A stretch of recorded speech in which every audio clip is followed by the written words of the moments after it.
kanyang mensahe, inaanyayahan natin si Vice Governor Jeffrey Ferrer.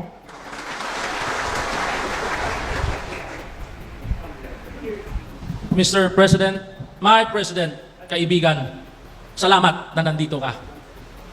2 months ago, nung pag-erupt ng Canlaon Volcano, grabe yung problema namin. Even the mayor of La Castillana, umiiyak. Nandun sila sa Manila, kumuha ng award. Walang flight makapunta dito, kasama si Gobernador. Tumawag sa akin, sabi ko, don't worry, Mike. Kasi yung Labago City, La Carlota, and Pontevedra, and La Castillana, pupuntahan ko yan. The next day, pumunta si Secretary Rex Gatchalian. Nag-high moral kami. Yung mga evacuees sa mga area, nag-high moral kasi nandito yung DSWD.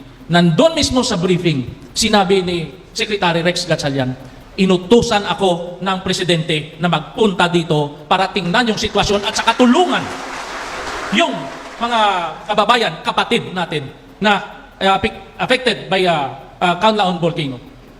Boss, after 1 hour ng briefing, tumawag sa akin si Secretary Gibo Teodoro. Jeff, kinakamusta? Anong sitwasyon? Inutusan din ako ng presidente na tingnan ang sitwasyon ninyo.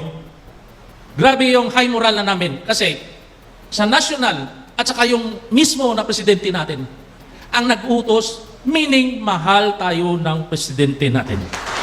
Nandyan sa kung sa problema, nandun ang national agencies, nandun yung command at saka yung utos niya, i-take care itong mga area na affected ng Canlaon Volcano. Sa amin, gumaan yung pakiramdam namin. Gumaan yung sitwasyon. Kasi nagtulong-tulungan, LGU, national, provincial, and national agencies. Mr. President, ito lang yung masasabi ko.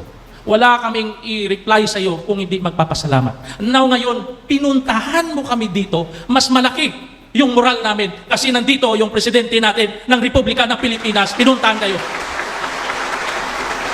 Ito lang yung masabi ko, with prayers and with support with your administration, yun lang ang ma-reply namin at matulong namin sa iyo. Because with that, ikaw ang makatulong sa amin, sa supportar namin, sa problema namin, nandyan ka. Mr. President, thank you. Thank you very much. Ito, 30 seconds lang isabi ko, pero more than 30 seconds, at saka mayroon pa akong isabi na salamat mismo sa binulong ko sa iyo during last year na nandito ka. Yung ibinulong ko sa iyo, pasalamatan natin ulit. Ito, legacy ni President BBM sa atin, yung NIR na inapprove niya. Yung mga mayors nandyan, happy. So, ongoing na yung process, ongoing na yung mga meetings. At saka, Mr. President, bilang isang loyalista mo, isang kaibigan ever since, may ibubulong ulit ako sa iyo, magkabara. So, with God grace, lahat kayo, with prayers sa family na Marcoses, sa kay President BBM na pinuntahan tayo dito, ang laking tulong sa atin. Kayo na mga evacuees, hindi kayo magproblema, pag alis nyo, may itulong pa rin yung beloved President natin sa inyo. Tandaan nyo yan. Through us, kami na yung line ninyo sa Kanya. Ito lang yung prayers natin. Ibigay natin yung prayers sa family Marcoses. Itong nakita nyo na nagtumutulong sa atin with God. With God grace. God grace yung family, your leadership in our country, Mr. President. God bless you. God bless us all. Thank you. Maraming salamat, Vice Governor.